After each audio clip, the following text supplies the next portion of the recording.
وقل رب أعوذ بك من همزات الشياطين وأعوذ بك رب أن يحضرون بسم الله الرحمن الرحيم স্বয়ং আল্লাহ, জিবরিল, সালেহুল মুমিনিন এবং কিছু ফেরেশতা।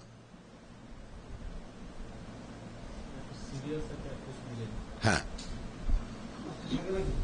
সেটা না এখন কল্পনাই করতে পারি আমরা। মাত্র 7-8 জন মহিলা, বাদ বাকি মহিলারা তো ইনোসেন্ট, তারা কিছু জানেও না ঘটনার বিষয়ে। তো আসলে তো এই সাবধান বাণীটি বা এত বড় ভয়ঙ্কর কথা শোনানো হচ্ছে 2 জন মহিলাকে।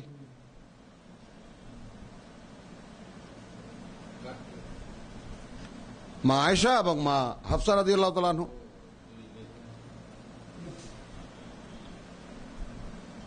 তো আসলে যারা করেছেন তাদেরকেই শোনানো হচ্ছে, যাদের তওবার কথা আল্লাহ তাআলা যাদেরকে বলেছেন তাদেরকেই বলছেন এই কথাটা, যে তোমরা যদি আবার জোটবদ্ধ হওয়ার কোনো চিন্তা ভাবনা করো তার বিরুদ্ধে, তাহলে কিন্তু তার সঙ্গে কারা কারা আছে? আমি আল্লাহ স্বয়ং, জিবরাইল আছে, সালেহুল মুমিনিন আছে, ফেরেশতারা আছে কয়েকজন তার সঙ্গে তাকে সাহায্য করার জন্য। এখন বুঝে নাও কি করবা। এখন দেখো, লাকাদ কানা লাকুম ফি রাসূলিল্লাহি উসওয়াতুন হাসানা, তোমাদের জন্য সুস্পষ্ট অনুসরণীয় ব্যক্তিত্ব বা নমুনা মানুষকে তোমাদের রসুল, তার মধ্যেই তোমাদের জীবনের অনুসরণীয় সবকিছু। ফি রাসূলিল্লাহ, আল্লাহর রসুলের মধ্যে। ঠিক আছে, তাহলে এখন আমরা যদি আল্লাহ রসুলের উম্মাহ হিসেবে দাবি করি যে আমরা তার অনুসারী, তাহলে এই যে একটি সুন্নত আল্লাহ দেখালেন, আল্লাহর সুন্নত এবং রসুলের সুন্নত। সুন্নত তো কোরআনে রসুলের সুন্নত বলে কোনো শব্দ তো নেই, আছে সুন্নাতুল্লাহ।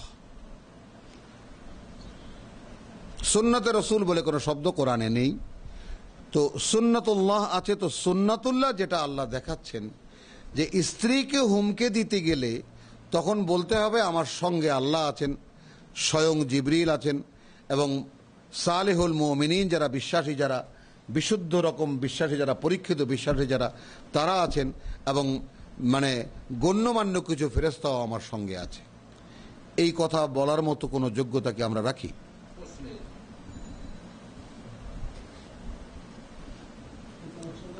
তো তাহলে আমরা রসুলের অনুসারী কি করে হব, কি করে হলাম?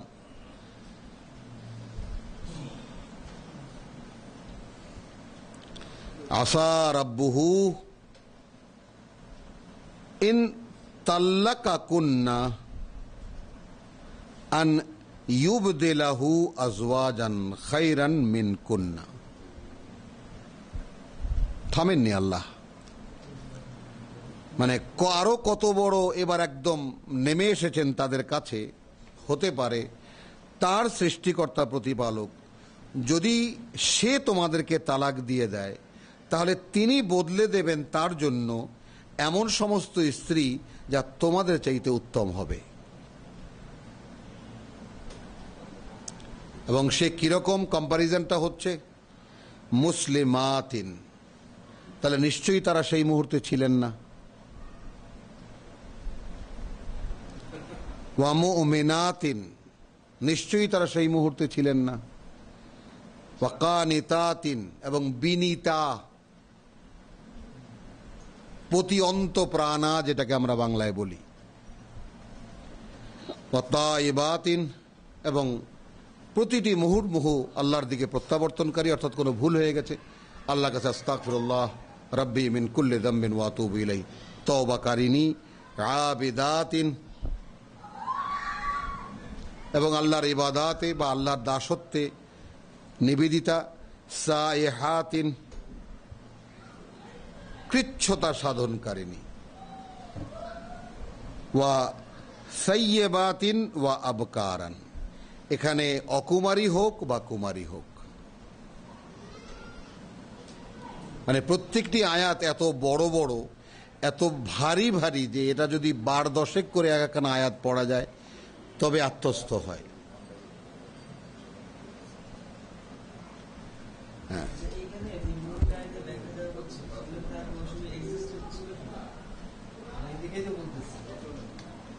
মানে যে সমস্ত ঘাটতি তাদের মধ্যে ছিল, যা এখনো হয়নি, সেইগুলোর কথা এখানে বলা হচ্ছে। যে যদি সে তোমাদেরকে তালাক দিয়ে দেয়, অর্থাৎ রসুল যদি বা নবী যদি তালাক দিয়ে দেয় তোমাদেরকে, তাহলে হতে পারে এমন যে তার সৃষ্টিকর্তা তাকে বা তার প্রভু যিনি, তিনি তাকে বদলে দেবেন এমন সমস্ত স্ত্রী যারা হবে তোমাদের চাইতে অনেক উত্তম। কিরকম হবে? তারা সম্পূর্ণ সমর্পিতা হবে। মুসলিমাতিন, মুমিনাতিন, পরিপূর্ণ বিশ্বাসী আল্লাহ এবং আল্লাহ রসুলে, আল্লাহর কিতাবে। কানিতাতিন, বিনীতা হবে, স্বামী অন্তপ্রাণ, যেটাকে বলেছি যে স্বামী যা বলেছেন স্বামীর আদেশের অনুগত। তায়েবাতিন, তাই না? এই তওবাকারিনী আর তায়েবুন আমাদের পুরুষদের মধ্যেও আল্লাহ তাআলা বলেছেন আর তায়েবুন। তো তায়েবুন কথাটার মানে কি? অর্থাৎ অফেন অ্যান্ড অফেন, সারাদিন মানুষ আমরা যারা ভুল ত্রুটি অনেক কিছু নিয়ে আমরা থাকি, করেই বসি আমরা, কিন্তু একটা ভুল করার সঙ্গে সঙ্গে হ্যাঁ আল্লাহর কথা যার মনে পড়ে এবং সঙ্গে সঙ্গে যে তার কাছে ক্ষমা প্রার্থী হয়, প্রভু আমার একটা ভুল হয়ে গেছে। আবিদাতিন, আল্লাহ তাআলার দাসত্বের অনুগত। সায়েহাতিন, কৃচ্ছতা সাধনকারিণী, অর্থাৎ যা পেয়েছি, যতটুকু যা আছে অতটুকুতেই সন্তুষ্ট। সাইয়্যিবাতিন ওয়া আবকার, হ্যাঁ অকুমারী এবং কুমারী। ইয়া আইয়ুহাল্লাযীনা আমানু, আমি এই কথাটা এরকম ভেঙে ভেঙে এই জন্য বললাম যে কোরআনে এই যে আয়াত কখানা আমরা পড়লাম, এর প্রতিটি কথা রসুল তো এখন আর নেই, আছেন? তিনি তো নেই, আজ থেকে ১৫০০ বছর আগে তিনি অতীত হয়ে গেছেন। তার সেই স্ত্রীরাও নেই, তারা অতীত হয়ে গেছেন। কিন্তু তার এবং তাদের স্ত্রীদের পারস্পরিক যে সম্পর্কের কথা, সেই কথাগুলো আজ আমাদের পাঠ্য কেন?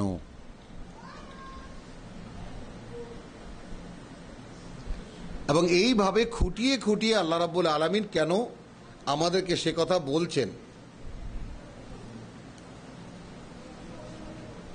মানে কি কি ঘাটতি ছিল রসুলের স্ত্রীদের মধ্যে এবং কোন কোন ঘটনার সময় কি কি অবস্থা হয়েছিল, সেগুলো আমাদেরকে কেন বলছেন? বলছেন এই জন্য যে আমরা যে পরিবার গঠন করব, আমাদের যে পরিবারগুলো হবে, সেই পরিবারগুলোর অভ্যন্তরীণ অবস্থাটা যেন এইরকম হয়। তাহলে এখন আমি আবারও সেই কথাটা রিপিট করি, যে কথাটা একটু আগে আমি বলেছিলাম, যে আমাদের স্ত্রীদের সঙ্গে যদি কোনো ব্যাপার নিয়ে আমাদের কোনো ঝগড়াঝাটি হয়, তাহলে আমরা কি এটা চ্যালেঞ্জের সঙ্গে, আমরা কি আমাদের পার্সোনালিটি বা আমাদের ব্যক্তিত্ব কি এমন যে আমরা তাদের সামনে আমাদের ব্যক্তিত্বকে সামনে রেখে বলতে পারি, দেখো আমার বিরুদ্ধে কোনো ধরনের কোনো চিন্তা ভাবনা করলে তাহলে কিন্তু আল্লাহ আমার সঙ্গে আছেন, জিবরাইল আমার সঙ্গে আছেন, আমার বিশ্বাসী ভাইয়েরা আমার সঙ্গে আছেন এবং গণ্যমান্য কিছু ফেরেশতাও আমার সঙ্গে আছেন। বিষয়টা এত বড় যে এর কোনো পরিমাপ আমার ধারণায় আসে না। তাহলে একটি মুসলিম পরিবার, একটি মুসলমান মানুষ, একটি মুসলিম পুরুষ এবং একটি মুসলিম নারী, দুজন যে একত্রিত হবে আল্লাহর হদ কায়েম করার জন্য, এবং সেখানে যে বাচ্চা উৎপাদন হবে, সন্তান উৎপাদন হবে, তারা যদি আল্লাহর হুদুদের মধ্যে থাকে, তাহলে তারা আল্লাহ তাআলা ওয়ালাদান সালেহান দেবেন।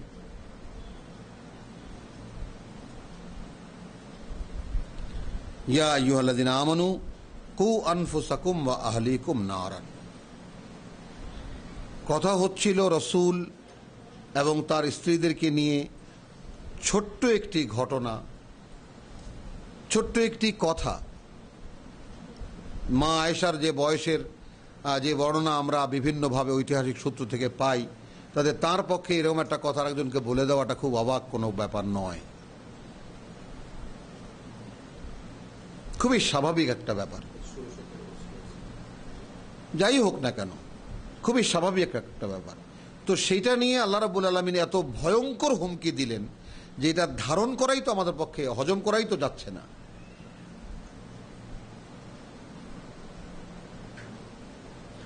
আচ্ছা, এর সঙ্গে আয়াত ৬ যুক্ত করে দিচ্ছেন আমাদেরকে আল্লাহ তাআলা, হে বিশ্বাসীরা, কু আনফুসাকুম ওয়া আহলিকুম নারা, রক্ষা করো, বাঁচাও নিজেদেরকে এবং তোমাদের পরিবারকে আগুন থেকে। তো এর আগে কিন্তু পরিবারকে আগুন থেকে বাঁচাবার পদ্ধতি আল্লাহ দিলেন।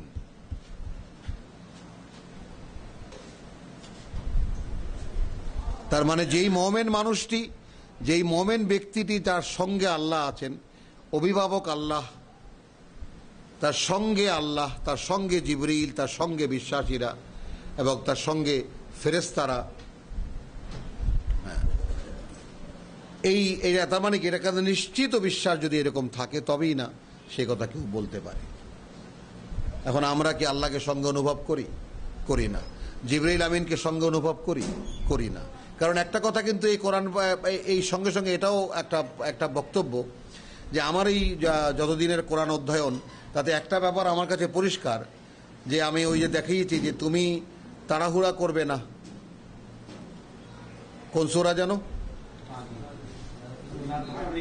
না, ওইটা না, ওই যে পূর্ণ হয়ে যাবে পারি। হ্যাঁ, তো সূরা তাহার সেই আয়াতখানা আমরা একটু দেখিনি, যে এখানে যে আল্লাহ তাআলা বলেছেন আমাদেরকে, হ্যাঁ, লা তা'জাল বিল কোরআন, মানে কতটা প্রাসঙ্গিক এই বিষয়টা একটু দেখে নাও সবাই আমরা, যে ওয়ালা তা'জাল বিল কোরআন, কোরআন নিয়ে কোনো তাড়াহুড়া করবে না, মিন ক্বাবলি, তার আগে, আন ইউকদা ইলাইকা ওয়াহয়ুহু,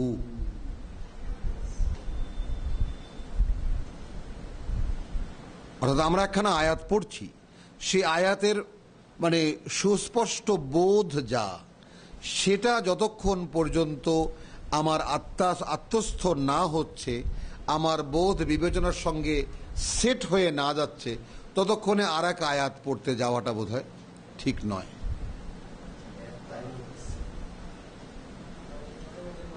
হ্যাঁ, একখানা আয়াত যখন তার বোধ সহ তোমার অন্তরের মধ্যে বা তোমার সমস্ত বোধ বিবেচনার সঙ্গে সেট না হয়ে যায়, যে হ্যাঁ এই আয়াতখানা আমি আল্লাহ কি বললেন আমি তা বুঝতে পারলাম, তো এই জন্য ওখানে কিন্তু ওয়ালা তা'জাল বিল কোরআন, কোরআন নিয়ে এই তাড়াহুড়া বা এই ধরনের কোনো মানে বাড়াবাড়ি করার কোনো সুযোগই নেই। কি হবে? মিন ক্বাবলি আন ইউকদা ইলাইকা ওয়াহয়ুহু কুল রাব্বি জিদনি ইলমা। এখন এই কথাটা আর একদম দলিল হয়ে গেল যে যতক্ষণ পর্যন্ত বুঝতে না পারছো, অতক্ষণ পর্যন্ত তোমার মন যেন শুধু এই চিৎকার করতে থাকে যে প্রভু আমাকে বুঝতে দাও, আমার জ্ঞানকে প্রবৃদ্ধি দাও বা বাড়িয়ে দাও, আমি যেন বুঝতে পারি। তাহলে কোরআনকে বোঝার জন্য ইলম দরকার। হ্যাঁ, তো এই ইলমকে, এই ইলমই আবার কোরআন, অর্থাৎ জ্ঞান দাও আমাকে যেন আমি বুঝতে পারি। তো এই তাহার 114 আয়াতখানা এখানে এনে জুড়ে দিলে কি দাঁড়ালো জিনিসটা, যে কোরআনে একখানা আয়াত যখন আমরা পড়ি, একটা বিধান যখন আমরা পড়ি, তখন তার পরিপূর্ণ বোধ মনের মধ্যে সেট না হয়ে যাওয়া পর্যন্ত, এবং মন, অন্তর, সমুদয় এবং চেতনা, এই তিনটি জিনিস যখন একত্রে লাব্বায়েক না বলবে যে হ্যাঁ এই কথাটা আমার মানা উচিত, আমার এই অনুযায়ী আমার নিজেকে গড়ে তোলা উচিত, আমার পরিবারকে গড়ে তোলা উচিত। এখন এই ভয়ঙ্কর রসুলের পারিবারিক কথাটা বলার সঙ্গে সঙ্গে আমাদেরকে আল্লাহ জানিয়ে দিচ্ছেন, ইয়া আইয়ুহাল্লাযীনা আমানু কু আনফুসাকুম ওয়া আহলিকুম নারা। তাহলে আল্লাহ তাআলা একরকম নিশ্চিত করেই বলছেন যে তোমরা আগুনের মধ্যেই আছো।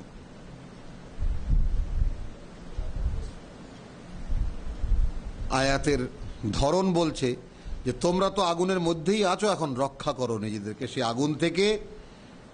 ওয়াকুদুহা নাস ওয়াল হিজারা, যে আগুনের জ্বালানি মানুষ এবং পাথর। আলাইহা মালাইকাতুন গিলাজুন শিদাদ, সেই জাহান্নামের উপরে বা সেই জাহান্নামের প্রহরী যারা আছে, এমন ফেরেশতারা যারা অত্যন্ত কঠিন হৃদয়।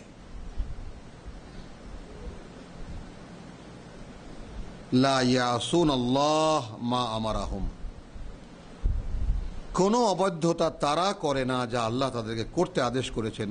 ওয়া ইয়াফআলুনা মা ইউমারুন, এবং তারা করে তাই যা করতে তারা আদিষ্ট হয়। এই জায়গাটায় আমরা কিভাবে আমরা জায়গাটাকে নেব? আল্লাহ তাআলা সরাসরি বলছেন, কু আনফুসাকুম ওয়া আহলিকুম নারা ইয়া আইয়ুহাল্লাযীনা আমানু।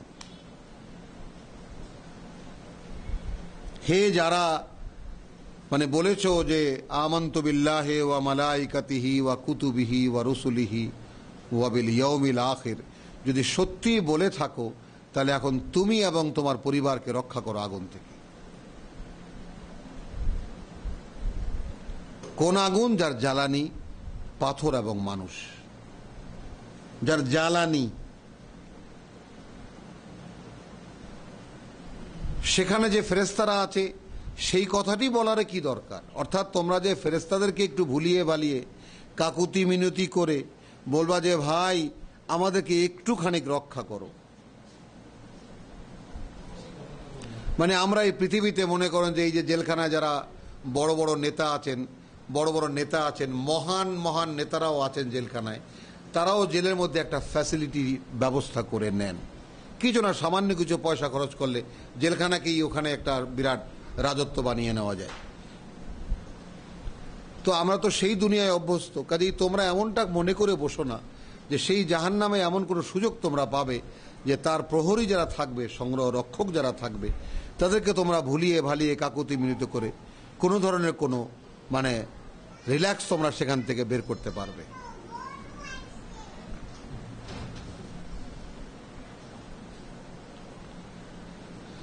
এই জন্য ফেরেশতাদেরকে কি বলেছেন আল্লাহ তাআলা? যে আলাইহা মালাইকাতুন গিলাযুন শাদীদ, শিদাদুন, শিদাদ, ইন্না লিল্লাহ। তো আলাইহা মালাইকাতুন গিলাযুন শিদাদ, কঠিনতর, কঠিন হৃদয়ের একেবারে, পাষাণ হৃদয় আমরা যেটাকে বলি। লা ইয়াসুনাল্লাহ, কোন অবাধ্যতা তারা করে না আল্লাহর। মা আমারাহুম, যা আদেশ করেছেন তাদেরকে আল্লাহ। ওয়া ইয়াফআলুনা মা ইউমারুন, এবং তারা করে তাই যা তাদেরকে করতে আদেশ করা হয়েছে। কতভাবে কথাটা ঘুরিয়ে ফিরিয়ে বলা হয়েছে। তার কোনো ধরনের কোনো অবকাশ বা চুল পরিমাণ বা সূচ পরিমাণ প্রবেশ করারও কোনো সুযোগ সেখানে নাই, কোনো অবকাশ সেখান থেকে বের করতে পারবে না। রক্ষা করো নিজেদেরকে সেখান থেকে। ইয়া আইয়ুহাল্লাযীনা কাফারু, ইয়া আইয়ুহাল্লাযীনা কাফারু। এখন এই জায়গায় আবার কাফেরদের প্রতি সম্বোধন আসলো কি করে? এখানে কাফের কে হবে? লা তা'তাযিরু আল ইয়াওম, তখন বলা হবে, হে যারা আল্লাহর এই বাণী এবং বার্তাকে প্রত্যাখ্যান করেছিলে, আজকে কোনো ধরনের কোনো অজুহাত দেখিও না। ওই যে কাকুতি মিনতির কথাটা, ইন্নামা তুজজাউনা মা কুনতুম তা'মালুন, তোমরা আর কিছুই নও, তাই তোমরা পেয়েছো যা তোমরা করেছো, তার বিনিময়ে তোমাদেরকে দেওয়া হয়েছে যা তোমরা করেছো। ইয়া আইয়ুহাল্লাযীনা আমানু,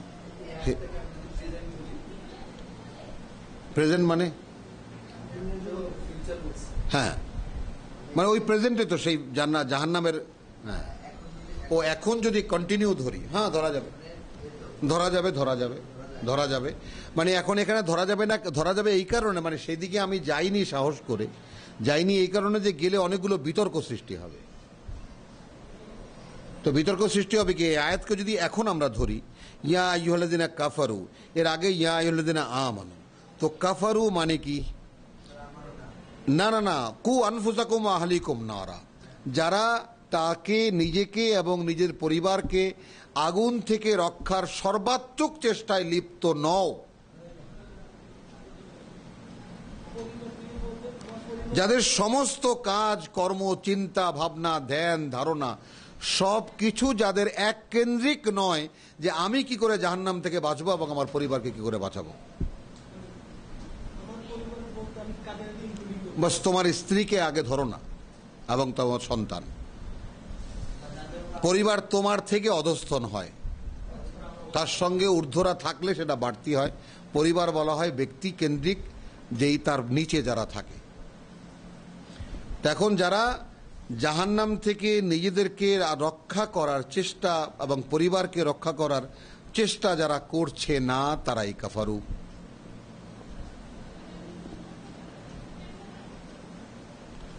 ইয়া আইয়ুহাল্লাযীনা কাফারু লা তা'তাযিরু আল-ইয়াওম। তো তারা সেই দিন, যারা আমরা বেখেয়াল, এখন যারা আমরা আছি অন্যান্য কাজে, দুনিয়া তৈরি করার কাজে মহাব্যস্ত আমরা, তারা তো সেদিন বলবো যে আহারে এই কারণে ছিলাম না, ওই কারণে ছিল, পরীক্ষা ছিল, একের পর এক পরীক্ষা, কি করে সময় দিতে পারিনি, নানান ধরনের ওজোর দেওয়া হবে। তো বললেন যে আজকে কোনো ওজোর দেখিও না, ইন্নামা তুজজাউনা মা কুনতুম তা'মালুন, তাই পেয়েছো তোমরা যা তোমরা করতে তার বিনিময়ে। ইয়া আইয়ুহাল্লাযীনা আমানু তুবু ইলাল্লাহি তাওবাতান নাসুহা, হে বিশ্বাসীরা আল্লাহর দিকে ফেরা, আল্লাহর দিকে মানে আল্লাহর কাছে প্রতিজ্ঞা করো ফেরার, সেইভাবে ইলা তাওবাতান নাসুহা, একদম বলে সত্যিকারের তওবা বা খাঁটি তওবা।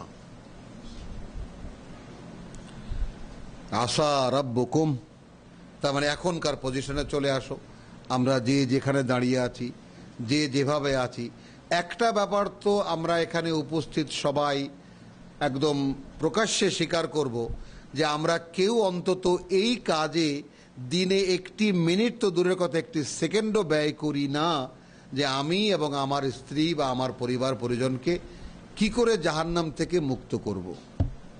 বরং আমরা সারাদিন প্রতিটি মিনিট প্রতিটি সেকেন্ডও বিনিয়োগ করি, লাগিয়ে দেই কি করে আমি এবং আমার পরিবার সহ জাহান্নামের জ্বালানি হতে পারবো।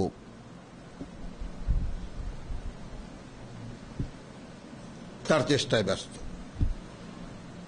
আল্লাহ বলছেন সেখান থেকে উদ্ধার করো নিজেকে, বাঁচাও নিজেদেরকে, আর আমরা সেখানে ঢোকার জন্য, সেখানকার জ্বালানি হওয়ার জন্য আমাদের সমস্ত চেষ্টা, যোগ্যতা, প্রতিভা, যা কিছু আল্লাহ দিয়েছিলেন, মেধা, সব সেখানে নিয়োগ করছি কি করে সেখানকার জ্বালানি হব।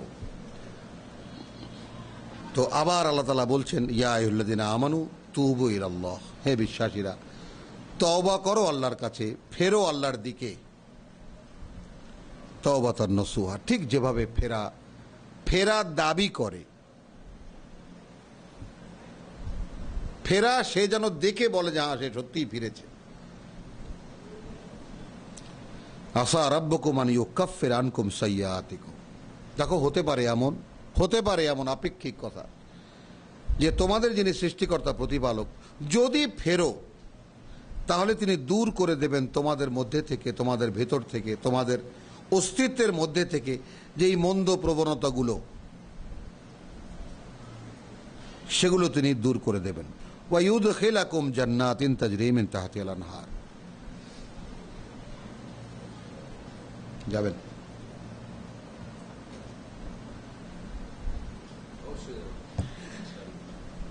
তাহলে, এবং তিনি প্রবেশ করিয়ে নেবেন তোমাদেরকে সেই সুন্দরতম বনভূমিতে যার বুক চিরে অসংখ্য ঝর্ণা জলপ্রপাত প্রবাহিত। ইয়াউমা লা ইউখজিল্লাহুন নাবিয়্যা ওয়াল্লাযীনা আমানু মাআহু, কিভাবে আবার সেই নবীর প্রসঙ্গটি এখানে আবার আল্লাহ যুক্ত করে দিলেন।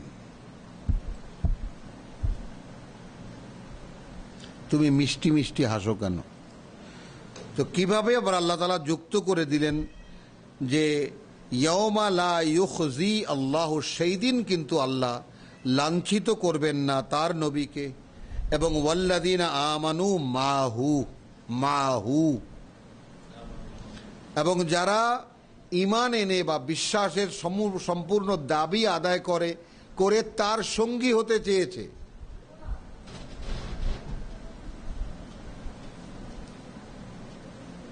কারণ আমরা তো প্রতিদিনই বলছি ইহদিনা সিরাতাল মুস্তাকিম সিরাতাল্লাযীনা আনআমতা আলাইহিম। তো পৃথিবীতে আনআমতা আলাইহিম কারা? আন-নবিয়্যিন। আচ্ছা, নূরুহুম ইয়াসআ বাইনা আইদিহিম ওয়া বিআইমানিহিম, তো যারা নিজেদেরকে এই পৃথিবীতে জাহান্নামের জ্বালানি হতে না চেয়ে রক্ষা করলো সেই আগুন থেকে, দুটো জিনিস, একটা হলো জ্বালানি না হওয়া, একটা হলো সেখানে জ্বলতেও না যাওয়া। যারা রক্ষা করলো, বাঁচাতে পারলো, বাঁচাতে সফল হলো, যারা নিজেদেরকে রক্ষা করতে জাহান্নাম থেকে, তাহলে তারা কি হলো? তাদের মধ্যে এক ধরনের আলো জন্মাবে। এখন এই নূরের সম্পর্কে যদি আবার যাই, তাহলে সূরা নূরে যেতে হবে, এবং নূর সংক্রান্ত বিভিন্ন আয়াতে কোরআনে আছে। তো সেটা আল্লাহু নূরুস সামাওয়াতি ওয়াল আরদ, এটা সূরা নূরের 35 নম্বর আয়াতে বলা হয়েছে। সেখানে বলে আবার সেই আয়াতের শেষে বিশাল আয়াত, সেখানে আল্লাহ বলেছেন যে ইয়াহদিল্লাহু লিনূরিহি মাইয়াশা। সেই নূরের বিভিন্ন বর্ণনা দিয়ে শেষে আল্লাহ বলেছেন যে এই আলোর দিকে আল্লাহ পথ দেখান যাকে তিনি চান। আর এখানে আমরা সূরা আনামে একটা জিনিস দেখব,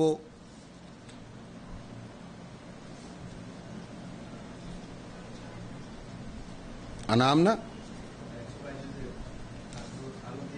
হ্যাঁ না মাত ইনকা 122, হ্যাঁ আওয়ামান কানা মাইতাতান, মানে নূরের বিষয়টা একটু স্পষ্ট করার জন্য, কারণ এখানে খুব জটিল ভাবে আছে, এটা একটু স্পষ্ট করার দাবি রাখে।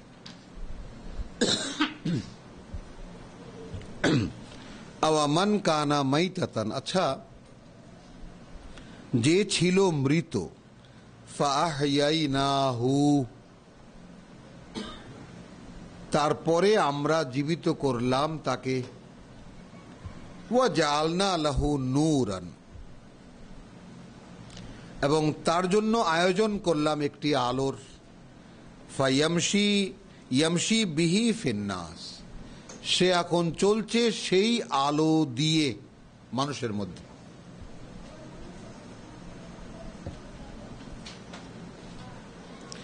এ গেল এক আলো। তারপরে আমরা সূরা, না ওদিকে যাব না, আপনার এদিকে আসেন, এই যে আমরা যেটা সূরা আরাফ না,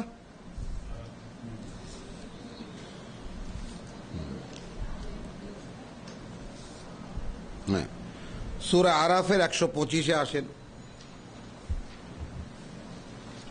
এখান থেকে আমরা আরেকটা জায়গায় যাব, ফামান ইউরিদিল্লাহ, এখন সে যার ক্ষেত্রে আল্লাহ ইচ্ছা করলেন, চাইলেন, আন ইয়াহদিয়াহু, যে তিনি তাকে পথ দেখাবেন, ইয়াশরাহ সাদরাহু লিল ইসলাম, আনামেরই 125। তাহলে তিনি খুলে দেন তার অন্তরকে, কি করে আল্লাহতে সম্পূর্ণ সমর্পিত হতে হবে। এখন এর সঙ্গে আপনি জুড়ে নেবেন, এখানে তো হলো, এখানে নূর এলো না, আসলো ইসলাম। এখন এই ইসলাম আফামান,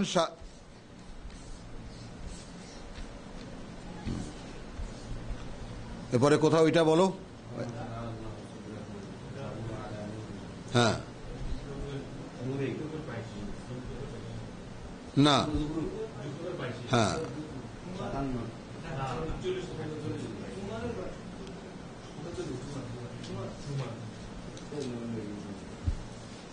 হ্যাঁ 39-এর 22-এ আছে।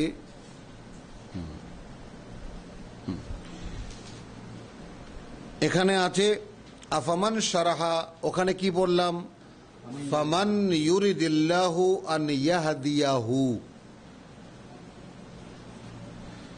যার জন্য আল্লাহ চাইলেন যে তিনি তাকে পথ দেখাবেন, ইয়াশরাহ সাদরাহু, খুলে দিচ্ছেন তার চেতনাকে বা তার বক্ষকে, লিল ইসলাম, কি করে সম্পূর্ণ সমর্পিত হতে হবে। হ্যাঁ যাব এই নূরের ব্যাপারে, হ্যাঁ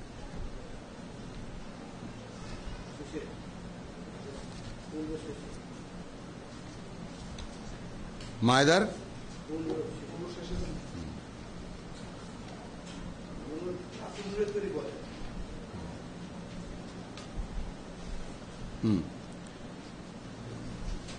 হ্যাঁ হ্যাঁ এটাও প্রাসঙ্গিক, আমাদের এই প্রাসঙ্গিক কিতাব, ইয়া হালাল কিতাব